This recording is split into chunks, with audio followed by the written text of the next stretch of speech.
बच्चों, आप सब कैसे हैं?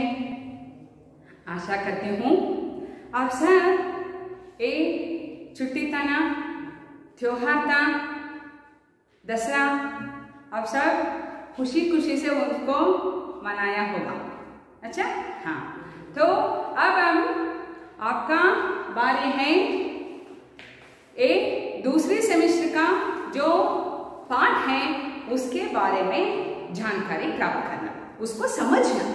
अच्छा बच्चों, हाँ, तो हम बहुत दिनों के बाद मिल रहे हैं और एक नए और अच्छे मजेदार एक पाठ के साथ।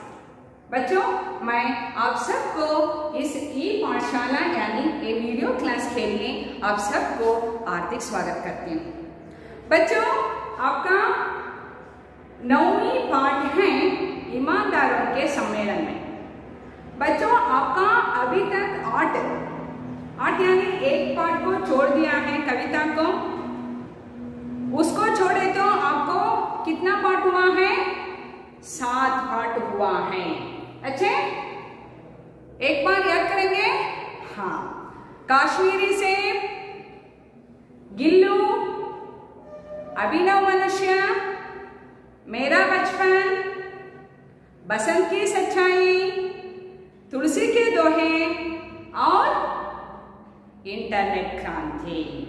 तो बच्चों, आप सब इस पूरा पाठ का नोट्स लिखा है, यूनिट टेस्ट लिखा है, घटक परीक्षा लिखा है, और मैंने आपको एक अर्धवार्षिक परीक्षा की एक प्रश्न पत्रिका भी भेजा था, है ना? हाँ, वेरी गुड। अब आप एक दूसरे सेमेस्टर का है, अर्धवार्षिक के बाद का है, पाठ है ईमानदारों के सम्मेलन में। आप तो बसंत की सच्चाई पाठ में एक शब्द सुना है, ईमानदार। इस समय एक शब्द है ईमानदार। हाँ, बसंत में एक दुर्लभ गुण था, वो कौन सा था? ईमानदार। ईमानदार का मतलब क्या है? वेरी गुड, प्रामाणिक थे। बच्चों, इसका तो आपको ये समझ में आ गया ईमानदार। ये सम्मेलन क्या है? ये सम्मेलन है एक जगह में एक निर्दिष्ट उद्देश्य के साथ ಸಭಾ ಖಂಡ, ಯಾವುದಾದ್ರೂ ಒಂದು ನಿರ್ದಿಷ್ಟವಾದ ಗುರಿಯನ್ನು ಇಟ್ಕೊಂಡು ಅದೇ ವಿಷಯಕ್ಕೆ ಸಂಬಂಧಿಸಿದಂತಹ ಜನರನ್ನೆಲ್ಲ ಸೇರಿಸಿ ಮಾಡುವಂತಹ ಒಂದು ಸಭೆ ಸಮಾರಂಭಕ್ಕೆ ನಾವೇನಂತ ಕರಿತೀವಿ? सम्मेलन कहते हैं। तो इस ईमानदारों का सम्मेलन क्या है? हाँ, आगे देखेंगे। एक अच्छे व्यंग्य रचना है। बच्चों, आपको तो पता है कश्मीरी सेब कहानी है, गिल्लू वेरी गुड रेखा चित्र है, अभिनव मनुष्य कविता है ना? हाँ, वैसा ही ईमानदारों के सम्मेलन में पाठ का विधा है व्यंग्य रचना। जिस तरह कहानी, नाटक, एकांकी, रेखा चित्र ये सब साहित्य के प्रकार हैं, वैसा ही एक प्रकार है व्यंग्य रचना। समझ में आ गया बच्चों? हाँ, इस व्यंग्य रचना का रचनाकार कौन है? पता है आपको? पता है, वेरी गुड। हाँ, इस व्यंग्य रचना ईमानदारों के सम्मेलन पाठ के लेखक है श्री हरिशंकर परसाई जी। तो अब हरिशंकर परसाई जी के बारे में कुछ संक्षिप्त परिचय प्राप्त करेंगे। आपके किताब में भी है, मैं उसको संक्षिप्त करके और कुछ संक्षिप्त करके बताऊंगी। इस कविता का कवि है, लेखक है हरिशंकर परसाई जी हैं। एक ऐसा लेखक है, उनको इस साहित्य में बेजोड़ निधि माना जाता है। निधि का मतलब क्या है? हाँ, एक अमूल्य वस्तु है ना? हाँ, बेजोड़ यानी इसको तोड़ने के लिए बहुत कठिन है, ऐसा एक व्यक्ति है हरिशंकर परसाई जी। ये हरिशंकर परसाई जी का जन्म 1924 में मध्य प्रदेश में हुआ है। कहाँ हुआ है जन्म? मध्य प्रदेश में। कहाँ? Very good. तो बहुत सारे रचनाएं हैं, उसमें मुख्यतः हंसते हैं, रोते हैं, बोलते पाँव खींचे, सदाचार का ताबीज। समझ में गए बच्चों? हाँ, तो ये है उनकी संक्षिप्त परिचय। तो अब हम आगे चलेंगे इस पाठ के आशय की ओर। सभी के पास किताब है, किताब में पेज नंबर 77 खोलिया? वेरी गुड, खोल दिया है आप सबने। तो उसमें एक लास्ट पैरा में लिखा है इस पाठ का आशय। बच्चों, इस पाठ सभी पाठ में कुछ ना कुछ सीखने को मिलता है ना? हाँ, कश्मीरी सेब है, इसमें आपको क्या सीख मिलता है? Very good. खरीदारी करते समय हम कैसे रहना है? सावधानी से रहना है ना? दूसरा पाठ गिन लो, उसमें क्या सीखे? हाँ, प्राणी दया, मानवीयता। वैसा ही प्रत्येक पाठ में कुछ ना कुछ सीखने को मिलता है। वैसे ही इस पाठ में भी सीखने के लिए कुछ है। आपको तुलसी के दोहे पद्य था ना, कौन सा? हाँ, उसमें एक स्टैंजा का एक पैरा था, जड़ चेतन गुण दोषमय विश्व किन्ह करथार संत हंस गुण गहिंपय परिहरिवारी विखार। इस दोहे का सारांश आप सबको पता है। जिस तरह हंसा पानी में निहित पानी दूध मात्र अपनाता है, वैसा ही मनुष्य क्या करना है? ये समाज में तो सब कुछ रहता है ना?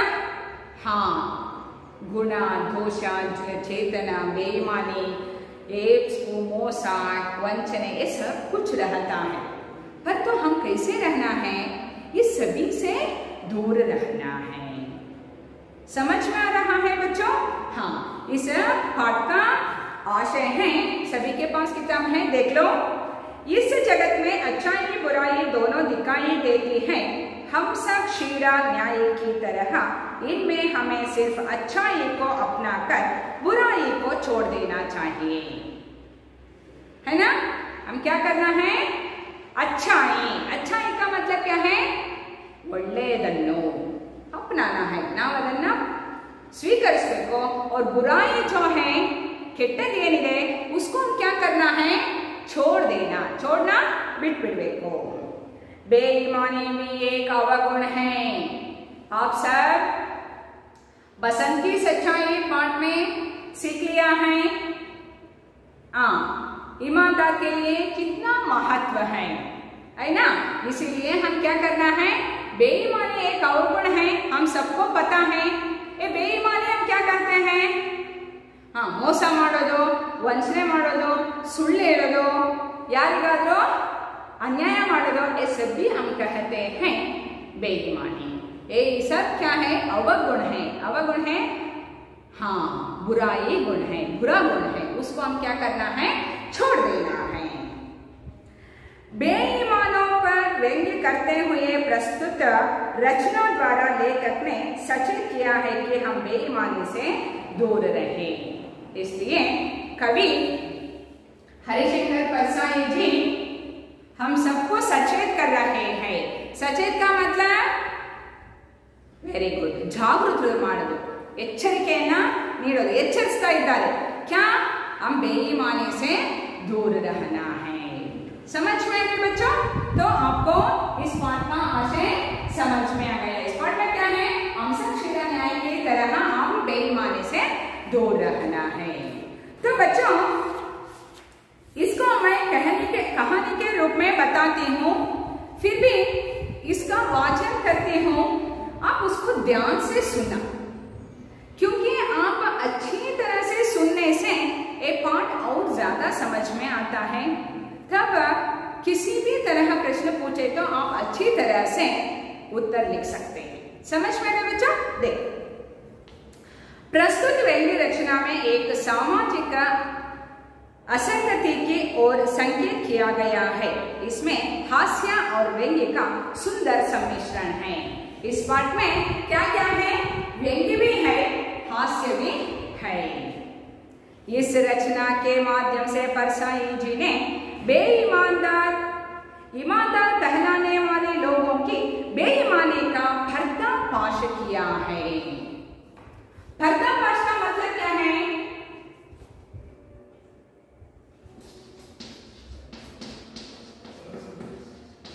पर्दाफाश का मतलब क्या है? सभी के पास किताब है ना? हाँ, देख लो क्या है पर्दाफाश? अनावरण।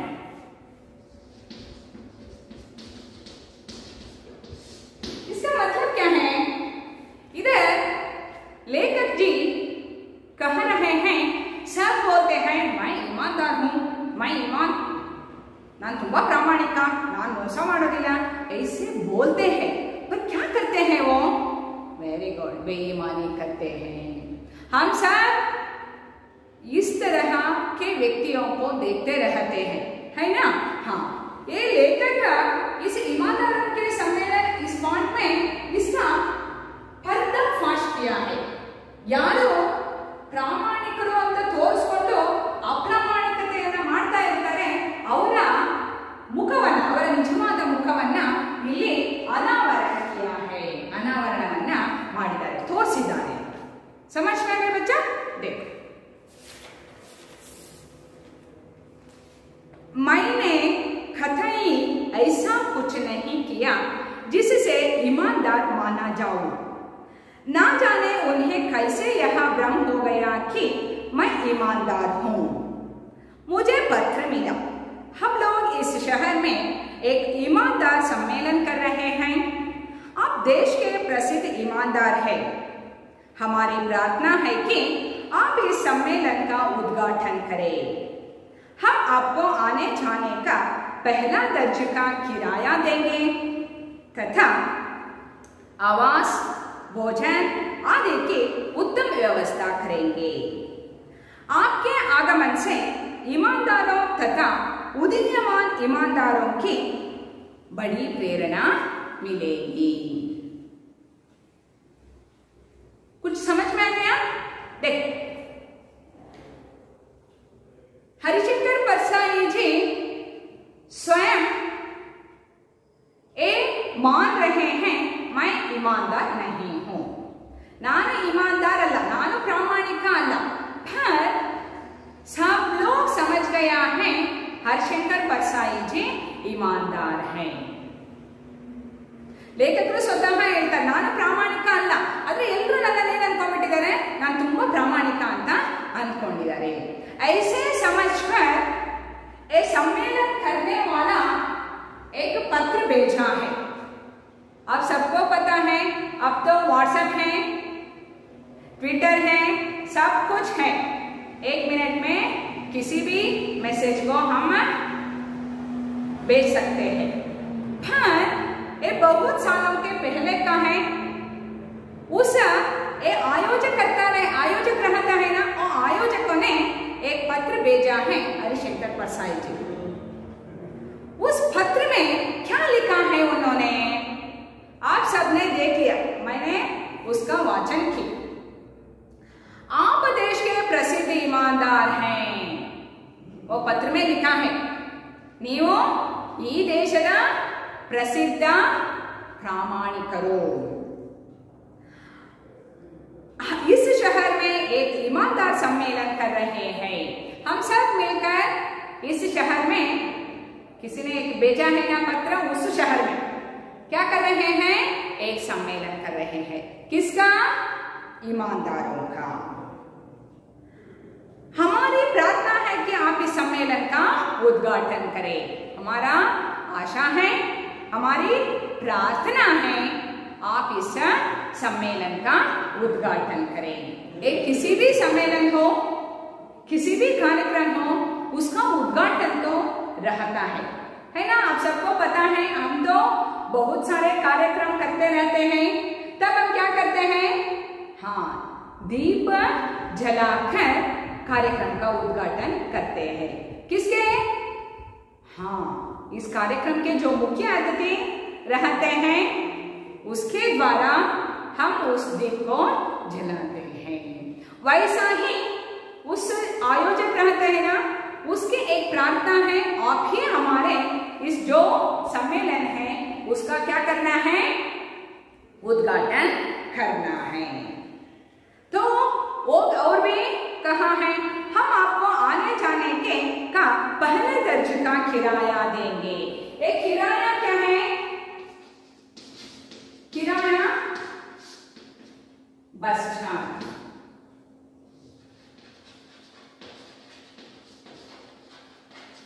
फर्स्ट क्लास कहते हैं ना, फर्स्ट क्लास कहते हैं ना, तो बस में राजहंसा बस है, स्लीपर कोच बस है, सेमी डिलक्स बस है और मामूली बस है ना।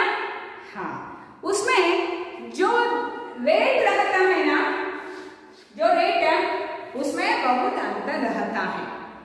ये आयोजक कह रहा है आपको हम पहले दर्जे का किराया देंगे, ಬಸ್ಸಿನ ದರವನ್ನು ನಾವು ನಿಮಗೆ ಕೊಡ್ತೇವೆ। तथा ಅಷ್ಟೇ ಅಲ್ಲ, आवास भोजन आदि का उत्तम व्यवस्था करेंगे। उत्तम ಒಳ್ಳೆಯ ವ್ಯವಸ್ಥೆಯನ್ನ ಮಾಡ್ತೇವೆ। आवास का मतलब क्या है, हाँ, ಉಳಿದುಕೊಳ್ಳೋದಕ್ಕೆ ನಿಮಗೆ ಒಳ್ಳೆ ವ್ಯವಸ್ಥೆಯನ್ನ ಮಾಡ್ತೇವೆ। और उसके साथ साथ हाँ, भोजन का भी उत्तम व्यवस्था करेंगे हम आपको। समझ में गए? पहला ये फर्स्ट क्लास का किराया देंगे, दूसरा उसके साथ साथ आवास और भोजन का उत्तम व्यवस्था करेंगे। आपके आगमन से ईमानदारों तथा उदीयमान ईमानदारों को बड़ी प्रेरणा मिलेगी। उसको अंडरलाइन करो। हाँ, आपके आगमन से, आप आकर इस ईमानदारों के सम्मेलन का उद्घाटन किया तो उससे क्या होता है, जो ईमानदार हैं उसको भी प्रेरणा मिलेगा और उसके साथ साथ उदीयमान ಮುಂದೆ ನಾವು ಪ್ರಾಮಾಣಿಕರಾಗಿ ಬದುಕಬೇಕು ಅಂತ ಅನ್ಕೊಂಡು ಬಂದಿರ್ತಾರಲ್ಲ, उसको भी क्या मिलेगा, प्रेरणा मिलेगा। ನೀವು ಈ ಕಾರ್ಯಕ್ರಮದ ಉದ್ಘಾಟನೆಯನ್ನ ಮಾಡೋದ್ರಿಂದ ಪ್ರಾಮಾಣಿಕರಿಗೆ ಮತ್ತು ಪ್ರಾಮಾಣಿಕರು ಮುಂದೆ ಪ್ರಾಮಾಣಿಕರಾಗುವಂತಹ ಈಗಿರುವಂತಹ ಉದೀಯಮಾನ, ಈಗ ನಾವು ಪ್ರಾಮಾಣಿಕರಾಗಿ ಬದುಕಬೇಕು ಅಂತ ಅನ್ಕೊಂಡಿದಾರಲ್ಲ ಅವರಿಗೆಲ್ಲರಿಗೂ ಸಹ ಪ್ರೇರಣೆ ಸಿಗತ್ತೆ। ऐसा था पत्र आने के बाद लेखक ने क्या किया, आगे मैं गया, लेखक ने गया, लेकिन हल्फिया कहता हूं कि ईमानदारी के लिए नहीं दिया। ये हल्फिया क्या है, कसम से। हमने कहते हैं ना, प्रॉमिस मुझे पता नहीं है ना, कसम से मुझे पता नहीं, ನಾನು ಸತ್ಯವಾಗಿ ಹೇಳ್ತೇನೆ और ಪ್ರಾಮಾಣಿಕ ಅಂತ ಕರೆದ್ರಲ್ಲ ಅದಕ್ಕೆ ನಾನು ಹೋಗಲಿಲ್ಲ। फिर क्यों, देखो, ईमान से मुझे कुछ लेना देना नहीं है, मैं यहाँ हिसाब लगा कर गया कि दूसरे दर्जे में जाऊंगा और पहले का किराया लूंगा। उसका उद्देश्य था, उन्होंने फर्स्ट क्लास का किराया देने का वचन दिया था, पर उन्होंने सोचा, कौन, लेखक हरिशंकर परसाई जी, मैं सेकेंड क्लास में जाऊंगा, सेकेंड क्लास में जाऊंगा, सेकेंड क्लास बस या ट्रेन में जाऊंगा और क्लाइम करना है फर्स्ट क्लास का। तब उनको क्या होता है, हाँ, कुछ पैसे बचता है। इसलिए ऐसे सोचकर हरिशंकर परसाई जी ने ईमानदारों के सम्मेलन का उद्घाटन के लिए गया। इस तरह 150 रुपया बचेंगे, अंडरलाइन कर। ऐसा करने से उनको कितना मिलेगा, 150 पैसे मिलेंगे होंगे। ಎಷ್ಟು मिलता इतो, वेरी गुड। यहाँ बेईमानी कहलाएगी, इसको हम क्या कर सकते हैं, बेईमानी। 100% ಇದು ಮೋಸನೇ ಅಲ್ವಾ, ಸುಳ್ಳು ಹೇಳಿದ್ದು. ಸುಳ್ಳು ಹೇಳಿದ್ರೆ ಅದು ईमानदार ಆಗತ್ತಾ? नहीं, ये बेईमानी ही है। तो आपको याद में रखना, लेखक का पहला बेईमानी काम क्या है? हाँ, दूसरी दर्ज में जाकर पहले दर्ज का किराया लेना। आपको याद रखना उसको। पर उन लोगों ने मुझे राष्ट्रीय स्तर का ईमानदार माना ही क्यों? और ಯಾಕೆ ನನ್ನನ್ನ ರಾಷ್ಟ್ರ ಮಟ್ಟದ ಪ್ರಾಮಾಣಿಕ ಅಂತ ಕರಿಬೇಕಾಗಿತ್ತು? ಮುಸೆ ಉಸ್ಕೋ ನನಗದೇನೋ ಬೇಕಿಲ್ಲ, ನನಗೆ ದುಡ್ಡು ಬೇಕು, ಮಿಕ್ಕತ್ತೆ ನಾನು ಹೋಗಿ ಬರ್ತೀನಿ। ऐसा सोचता है लेखक हरिशंकर परसाई जी। इसीलिए मैंने पहले ही कहा, ये व्यंग्य और हास्य भी है, व्यंग्य भी है, उसके साथ साथ वास्तव भी है ना बच्चों? हाँ, ये फर्स्ट क्लास टाइम में उतना ही टाइम लेता है, सेकंड क्लास में उतना ही टाइम है ना? हाँ, ये वास्तविक का रूपता से सोचकर वैसा किया। स्टेशन पर मेरा खूब स्वागत हुआ। लगभग 10 बड़ी फूल मालाएं पहनाई गई। सोचा आसपास कोई माली होता तो फूल मालाएं भी बेच लेता। ये सब अंडरलाइन करना है, दोनों लाइन को। ये क्या होता है? ये ट्रेन में गया, उसके बाद जो आयोजक रहते हैं ना, ईमानदारों के सम्मेलन का आयोजक रहते हैं ना, वो सब आते हैं, सभी एक एक फूल मालाओं को पहनते हैं। अब इस पिक्चर में देख लो, आप सभी के पास किताब है ना, देख लो, सभी के पास एक एक फूल मालाएं है ना। हाँ, उसको क्या करते हैं? वो सब फूल मालाएं पहनते हैं।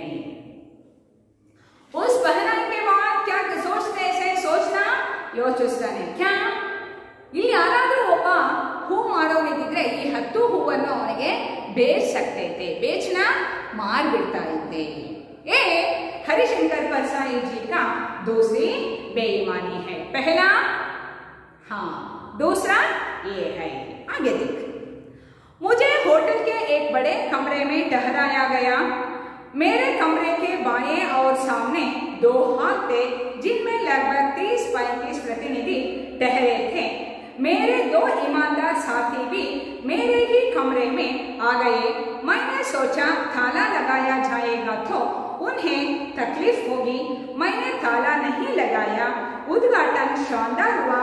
मैंने लगभग 1 घंटे तक भाषण दिया। लेखक जी को ठहराने के लिए एक कमरा दिया, उत्तम कमरा। उसके साथ साथ उनके बाएं और सामने एक बड़ा कमरा था। उसमें बहुत सारे डेलीगेट थे। सम्मेलनಕ್ಕೆ ಅಂತ ಬಂದಿದ್ರಲ್ಲ ಅವರುಗಳು ಉಳಿದಿದ್ರು। पर लेखक जी के कमरे में और 2 अतिथि उसके कमरे में ही था। समझ में आ गए जो बच्चों? हाँ, ಅವರ ಪಕ್ಕದ ಹಾಲ್ ನಲ್ಲಿ 34 ಜನ ಉಳ್ಕೊಳ್ಳೋಕೆ ಅವಕಾಶ ಇತ್ತು। ಇವ್ರ ರೂಮ್ ನಲ್ಲಿ 2 ಜನ, ಇವ್ರ ರೂಮ್ ಅಲ್ಲಿ ಒಂದೇ ರೂಮ್ ಅಲ್ಲಿ ಇವ್ರು 3 ಜನ लेखकರು ಸೇರಿ ಇನ್ನಿಬ್ರು ಇದ್ರು। इसीलिए ये थाला लगाना, थाला का मतलब क्या है? थाला बीघा। लेखक जी ने सोचा मैंने थाला लगाया तो और 2 है ना कमरे में, उसको बहुत तकलीफ होगा, कष्ट आएगा। इसलिए ऐसा सोचकर उन्होंने ताला नहीं लगाया। कमरे रूमिಗೆ ಬೀಗವನ್ನು ಹಾಕಂಗೆ ಹಾಗೆ सम्मेलनಕ್ಕೆ ಹೋದ್ರು। ये शानदार हुआ। एक कार्यक्रम का उद्घाटन शानदार, हाँ, भव्य रूप से हुआ, सुपर आगे आयतो। आप कहते हैं ना अद्धूरी, हाँ, अद्धूरी आगे आयतो। और लेखक ने 1 घंटे तक भाषण भी किया। लोग जा चुके थे, मैं था मुख्य अतिथि। इससे लोग बातें कर रहे थे। मैं चलने लगा तो चप्पल पहनने गया। देखा मेरी चप्पल गायब थी। अंडरलाइन करना, नई और अच्छी चप्पलें थी। अब वहां एक जोड़ी फटी पुराने चप्पलें बची थी। मैंने उन्हें ही पहन लिया यह बात फैल गया कि मेरी नई चप्पलें कोई पहन गया। तो 1 घंटे तक हुआ। लेखक जी का एक अच्छा था चप्पल। एक बहुत वर्षों के पहले जो अतिथि कहते हैं ना, वो ऐसा स्लीपर पहनते थे। समझ में गया? हाँ, ये तो नया चप्पल था। एक भाषण के बाद वो बाहर आता है, तब देखता है उसका नया चप्पल गायब था। गायब था, माया आदित्य, मतलब किसी ने उसको पहनकर गया था। पर जो फटे, फटे का मतलब क्या है? फटी पुरानी, पुराने ಹಳೆದು, फटी हरदिದ್ದು, हरदिದ್ದು ಮತ್ತೆ ಹಳೆದಾಗಿದ್ದು ಒಂದು ಜೊತೆ ಚಪ್ಪಲಿ ಇತ್ತು, उसको ही पहनकर हरिशंकर परसाई जी कमरे में आता है। एक ईमानदार डेलीगेट मेरे कमरे में आए, कहने लगे, क्या आपकी चप्पलें कोई पहन गया? ಒಬ್ಬವನ್ ಕೇಳ್ತಾನೆ, ನಿಮ್ ಚಪ್ಪಲಿ ಯಾರು ಹಾಕೊಂಡೋದ್ರಾ? मैंने कहा, हाँ, इतने बड़े जलसे में चप्पलों की अदला बदली हो ही जाती है। फिर मैंने ध्यान से देखा, उनके पाँवों में मेरी ही चप्पलें थी, वहां भी मेरे चप्पलें देख रहे थे, वे बहुत करके उनके ही थी। वो लेखक जी कमरे में आने के बाद एक डेलीगेट ने आया और एक चप्पल पहना था। उन्हें वो बोलता है लेखक से, आपका चप्पल गायब हो गया। तब हरिशंकर परसाई जी जो अतिथि था ना, जो डेलीगेट था ना, उनका चप्पल देखता है, वो उनका ही था। किसका? लेखक का। आ लेखकನ ಚಪ್ಪಲಿಯನ್ನ ಕಟ್ಕೊಂಡು ಅವನು ಹಾಕೊಂಡು ಅವನೇ ಬಂದು ಇವರಿಗೆ ಕೇಳ್ತಾ ಇದ್ದ, ಅಯ್ಯೋ ನಿಮ್ ಚಪ್ಪಲಿ ಯಾರೋ ಹಾಕೊಂಡು ಹೋಗಿದಾರಾ? ऐसा बोल रहा था। वो भी उनका ही भाई चप्पले देख रहा था। लेखकर चप्पलियन्ನೇ ನೋಡ್ತಾ ಇದ್ದ ಇವನು। ಅದು ಶಾಯದ್ उसका ही होगा, मोस्टली ಅವನದೇ ಇರಬಹುದು ಅಂತ ಲೇಖಕರು ಹೇಳ್ತಾರೆ। पर वहां बेहिचक मुझे समझाने लगे, देखिए चप्पलें एक जगह नहीं उतारनी चाहिए। एक चप्पल यहाँ उतारिए तो दूसरी 10 फुट दूर, तब चप्पलें चोरी नहीं होती। एक ही जगह जोड़ी होगी तो कोई भी पहन लेगा। मैंने ऐसा ही किया था। ये पूरा का पूरा पैराग्राफ अंडरलाइन करना, अंडरलाइन करो। हाँ, ए वहां हिचक, हिचक का मतलब क्या है? संकोच। बेहिचक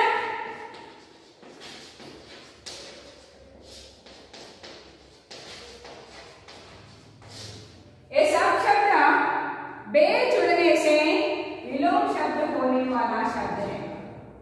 जोड़, बेजोड़, ईमान, बेईमान, हिचक, बेहिचक।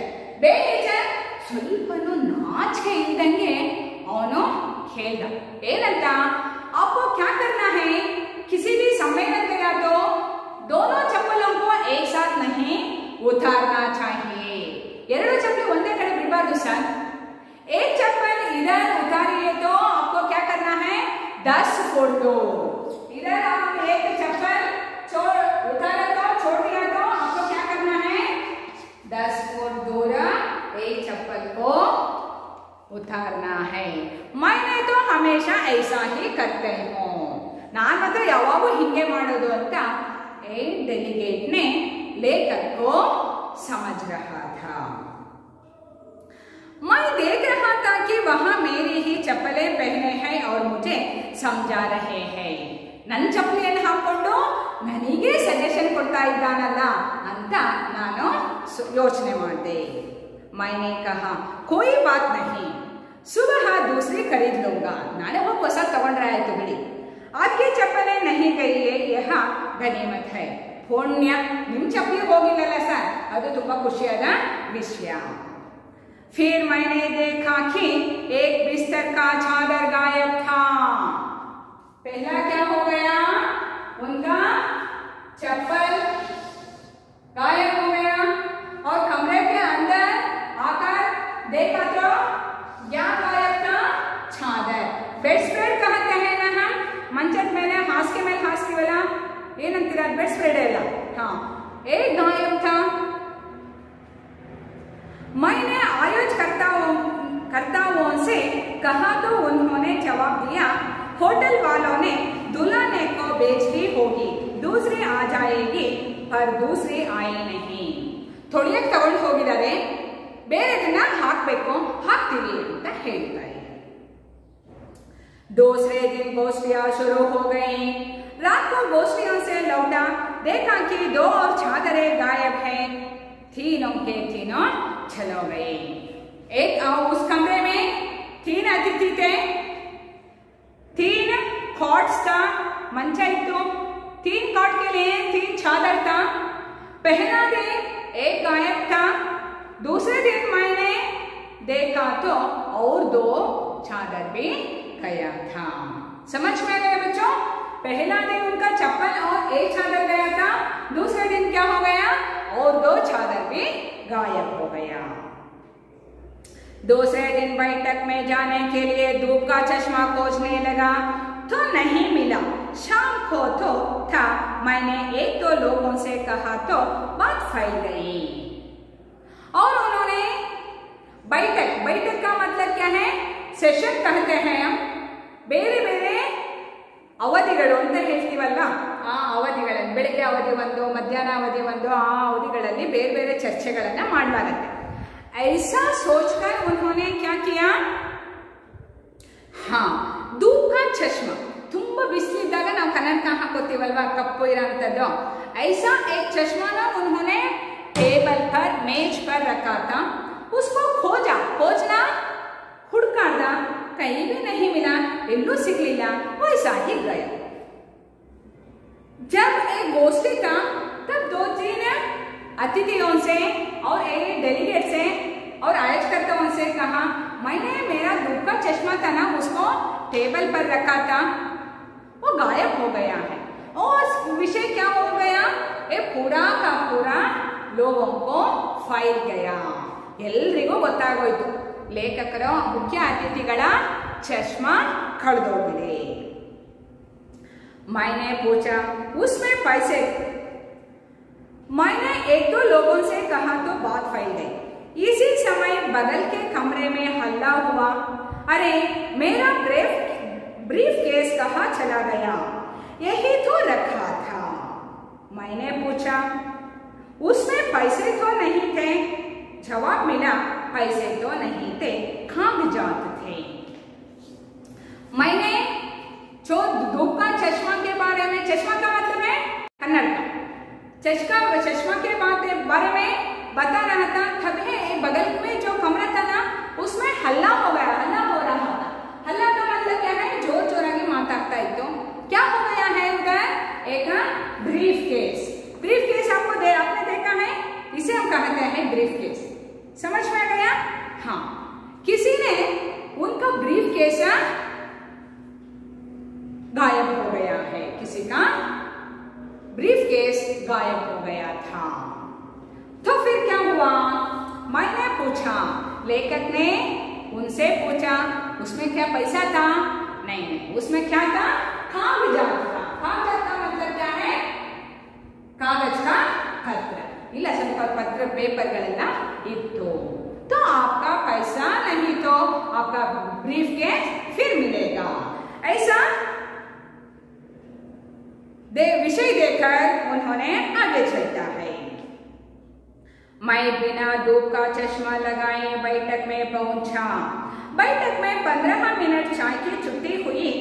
लोगों ने सहानुभूति प्रकट की. सहानुभूति प्रकट की का मतलब है, ನಮ್ಗೇನಾದ್ರೂ ತುಂಬಾ ಬೇಜಾರಾಗಿದೆ ಅಂತಂದ್ರೆ ಬೇರೆಯವರೆಲ್ಲ ಬಂದು ಸಮಾಧಾನ ಮಾಡ್ತಾರಲ್ವಾ. हाँ, वैसा ही लेखक हरिशंकर परसाई जी का धूप का चश्मा गायब हो गया है. इसीलिए सभी ने मिलकर अयो ಹಿಂಗಾಗಬಾರ್ದಾಗಿತ್ತು, ಎಲ್ಲಿ ಇಟ್ಟಿದ್ರಿ, ಅಲ್ಲಿ ಯಾಕೆ ಇಟ್ಟಿದ್ರಿ, ऐसे कहकर उनको सहानुभूति प्रकट कर रहे थे. उसी समय एक सज्जन आया. सज्जन ಒಬ್ಬ ವ್ಯಕ್ತಿ ಬಂದ. कहने लगे बड़ी चोरियां हो रही है, देखिए आपका धूप का चश्मा ही चला गया। तब अब एक व्यक्ति आता है, उसने पूछता है देख लो आपका क्या हो गया है, ये धूप का चश्मा है ना, ये धूप का चश्मा है चला गया है। ಈ ದಿನಗಳಲ್ಲಂತೂ ಬಹಳ क्या हो रहा है, चोरियां हो रहा है। वह आपको इस पिक्चर को देखिए, ये है उसी सज्जन लोग, ये है लेखक जी। ये लेखक को ये सब सहानुभूति प्रकट कर रहे थे। उसी समय उस सज्जन आकर बोलता है आज बहुत चोरियां हो रहा है, देखिए आपका धूप का चश्मा चला गया है। इसे पूछता है मुझे याद था एक दिन पहले वहां धूप का चश्मा नहीं लगाए थे, मैंने देखा जो चश्मा वहां लगाए थे वह मेरा ही था। ಲೇಖಕರು ಹೇಳ್ತಾರೆ ಅವನ ಸಜ್ಜನ ಬಂದು ಕೇಳಿದ್ನಲ್ಲ ನಿಮ್ದು ಕನ್ನಡಕ ಕಳೆದೋಗಿದೆಯಂತೆ ಅಯ್ಯೋ ಪಾಪ ಅಂತ, ಅವನು ಹಾಕೊಂಡಿದ್ದಂತಹ ಕನ್ನಡಕ ನಂದೇ। कहने लगे आपने चश्मा लगाया नहीं था, मैंने कहा रात को क्या चांदनी में धूप का चश्मा लगाया जाता है, मैंने कमरे के टेबल पर रख दिया था। अंडरलाइन करना है उसको, कहाँ रखा था उन्होंने, टेबल पर रखा था। टेबल का मतलब है टेबल, टेबल में इट्टिद्दे, ऐसा बोलता है। वह बोले कोई उठा ले गया होगा, यारो तोड़ होगिरबेको। मैं उन्हें देख रहा था, वहां मेरा चश्मा लगाए इत्मीनान से बैठे थे। तीसरे दिन रात को लौटा, ऐसा ही दूसरा दिन हुआ। दूसरा दिन उन्होंने क्या क्या हो गया, दूसरा दिन जो चादर बेडशीट और उसके चार लेकर का धूप का चश्मा और उसके साथ साथ उसके बगले के जो कमरे का एक व्यक्ति का ब्रीफकेस, ये सभी होने के बाद वो रात में आता है। तीसरे दिन रात को लौटा, ಮೂರನೇ ದಿನ सम्मेलनವನ್ನು ಮುಗಿಸ್ಕೊಂಡು ವಾಪಸ್ ಬರ್ತಾರೆ। तो कुछ हरारत थी, हरारत का मतलब क्या है, हल्का ज्वर, ಸ್ವಲ್ಪ ज्वर इತ್ತು। किसको, लेखक जी को। थोड़ी ठंडी भी थी, ठंडी हाँ ಸ್ವಲ್ಪ ಚಳಿ ಕೂಡ ಇತ್ತು। मैंने सोचा बिस्तर से कंबल निकाल लो, पर कंबल भी गायब था। कंबल ಅಂದ್ರೆ ಹೊತ್ಕೊಳ್ಳೋದು, ಚಾದರ್ का मतलब ಹಾಸೋದು, कंबल ಹೊತ್ಕೊಳ್ಳೋದು। कंबल ಹೊತ್ಕೊಳ್ಳೋಕೆ ಅಂತ ನೋಡಿದೆ, एक कंबल भी गायब था। तीसरा दिन क्या गायब था, कंबल भी गायब था। फिर हल्ला हुआ, स्वागत समिति के मंत्री आए, कोई कार्यकर्ता आए। मंत्री कार्यकर्ताओं को डांटने लगे, तुम लोग क्या कर रहे हो, तुम्हारी ड्यूटी यहाँ है, तुम्हारे रहते चोरियां हो रही है, यह ईमानदार सम्मेलन है, बाहर यहाँ चोरी की बात फैली तो कितनी बेईमानी होगी। कार्यकर्ताओं ने कहा हम क्या करें, अगर सम्मानीय डेलीगेट यहाँ वहां आए तो हम उन्हें रोक सकते हैं।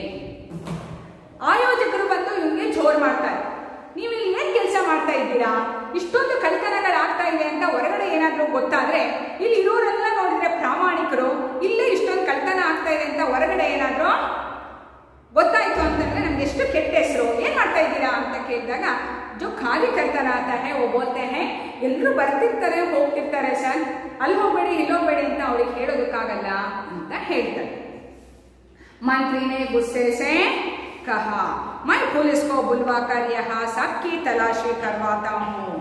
मैंने समझाया ऐसा हरगिज मत करिए, ईमानदारों के सम्मेलन में पुलिस ईमानदारों की तलाशी ले, यह बड़ी अशोभनीय बात होगी, फिर इतने बड़े सम्मेलन में थोड़ी गड़बड़ी होगी ही। ये पूरा का पूरा प्यारा अंडरलाइन करना है, ये इंपॉर्टेंट है। जब एक मंत्री रहता है वो बोलता है मैं पुलिस को बुलवाती हूँ और ये सभी ईमानदारों के जो थाला है, जो बैग है, उसको तलाश करवाती हूँ और बैग नल्ला चेक ಮಾಡಿಸ್ತೀನಿ ಯಾರ್ಯಾರ ಹತ್ರ ಇದೆ ಅಂತ ಹೇಳ್ತಾರೆ। तब लेकर कहते हैं नहीं नहीं आप ऐसा नहीं कर सकते, क्योंकि ये किसका सम्मेलन है, ईमानदारों का सम्मेलन है। ईमानदारों का तलाश किया तो हे बहुत बुरा होगा. ಪ್ರಾಮಾಣಿಕರನ್ನ ನಾವು ಈ ತರ ಪರೀಕ್ಷೆ ಮಾಡಿದ್ರೆ ತಪ್ಪಾಗತ್ತೆ. ಅಪ ಐಸಾ ಕಾಮ ನಹಿ ಕರ್ನಾ ಹೈ, ಈ ತರ ಮಾಡಬೇಡಿ ಅಂತ ಅವರನ್ನ ತಪ್ಪಿಸ್ತಾನೆ. एक कार्यकर्ता ने कहा तलाशी किनकी करवाएंगे, आधे के लगभग डेलीगेट तो किराया लेकर दोपहर को ही वापस चले गए हैं. ಯಾರು ಮಾಡಬೇಕು, ಬಂದಿದ್ದಂತಹ ಡೆಲಿಗೇಟ್ ಎಲ್ಲ ಅರ್ಧಕ್ಕರ್ಧ ಜನ ಆಗ್ಲೇ ಹೋಗ್ಬಿಟ್ಟಿದ್ದಾರೆ. रात को पहने के कपड़े सिरहाने दबाकर सोया, नई चप्पलें और शेविंग का डिब्बा बिस्तर के नीचे दबाया. उसको अंडरलाइन करना सब, एक लाइन है ना. ಅವನು ರಾತ್ರಿ 3ನೇ ದಿನ ರಾತ್ರಿ ವಾಪಸ್ ಬಂದಿದ್ದಲ್ವಾ, ಚಪ್ಪಲಿ ಮತ್ತೆ ಶೇವಿಂಗ್ ಮಾಡ್ಕೊಳ್ಳೋ ಡಬ್ಬ ಇತ್ತಲ್ಲ ಅದೆರಡನ್ನು ಹಾಸಿಗೆ ಅಡಿ ಇಟ್ಟ. ಚಪ್ಪಲಿ ಕಲ್ಕೋಗಿದ್ರೆ ಹೊಸ ಚಪ್ಪಲಿ ತಗೊಂಡಿರ್ತಾನಲ್ಲ, ಅವ್ರು ಪೆಹನೆ ಕಾ ಜೋ ಕಪಡ ಪಹನ ಹಾಕೊಳ್ಳುವಂತಹ ಬಟ್ಟೆಗಳನ್ನ ತಲೆದಿಂಬಿಗೆ ಇಟ್ಕೊಂಡು ಮಲಕೊಂಡ್ರು. ಸುಬಹ ಮುಜೆ ಲೌಟಾನಾ ಥಾ, 4ನೇ ದಿನ ಬೆಳಿಗ್ಗೆ ಅವರು ಹೋಗ್ಬೇಕಿತ್ತು. मुझे उन लोगों ने अच्छा पैसे दिया, मैंने सामान बांधा. सामान बांधा, ನನ್ನ ಲಗೇಜ್ನೆಲ್ಲ ನಾನು ಫುಲ್ಲು ಪ್ಯಾಕ್ ಮಾಡಿಕೊಂಡೆ. ಅವ್ರು ನನಗೆ ಅಚ್ಚೆ ಪೈಸೆ, ಒಳ್ಳೆ ದುಡ್ಡು, ನಾನು ಎಷ್ಟು ಅನ್ಕೊಂಡಿದ್ನೋ ಅದಕ್ಕಿಂತ ಹೆಚ್ಚಿಗೆ ದುಡ್ಡನ್ನೇ ಕೊಟ್ಟರು. मंत्री ने कहा परसाई जी गाड़ी आने में देर है, चलिए स्वागत समिति के साथ अच्छे होटल में भोजन हो जाए, अब थाला लगा देते हूँ. ಏ ಆಯೋಜಕ रहता है ना, ಅವ್ರು ಹೇಳ್ತಾರೆ ಬನ್ನಿ ಎಲ್ಲ ಉಳಿದಿದೆಯಲ್ಲ ಹೋಗಿ ಒಳ್ಳೆ ಹೋಟೆಲಲ್ಲಿ ಹೋಗಿ ಒಂದು ಒಳ್ಳೆ ಊಟ ಮಾಡಿಕೊಂಡು ಹೋಗೋಣ ಅಂತ ಹೇಳ್ತಾರೆ. ಸರಿ ಬೀಗ ಹಾಕೋಣ ರೂಮಿಂದು ಅಂತ ಬೀಗ ನೋಡ್ತಾರೆ. ಕ್ಯಾ ಹೋ ಗಯಾ ಹೈ ದೇಖ್ ಲೋ. मंत्री ने कहा परसाई जी, पर थाला भी गायब था. 4ನೇ ದಿನ ಏನಿರಲಿಲ್ಲ, और छोटा दिन थाला भी गायब था. ಬೀಗ ಹಾಕೋಣ ಅಂದ್ರೆ ಬೀಗ ಕೂಡ ಇರಲಿಲ್ಲ. ಥಾಲಾ ತಕ್ ಚುರಾ ಲಿಯಾ, ಬೀಗ ಸಮೇತ ಕಳ್ತನ ಮಾಡ್ಕೊಂಡು ಹೋಗಿದ್ದಾರೆ. ಗಜಬ್ ಹೋ ಗಯಾ, ಆಶ್ಚರ್ಯ ಆಗೋಯ್ತು.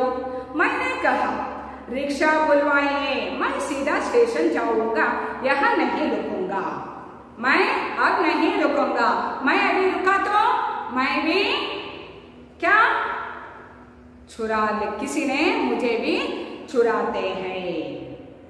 मंत्री हैरान थे, बोले ऐसा भी क्या नारागंजी है. मैंने कहा नारागंजी कतई नहीं है, बात यहाँ है कि चीजें तो सब चुरा ली है. ये दोनों तीनों लाइनों को अंडरलाइन करना है.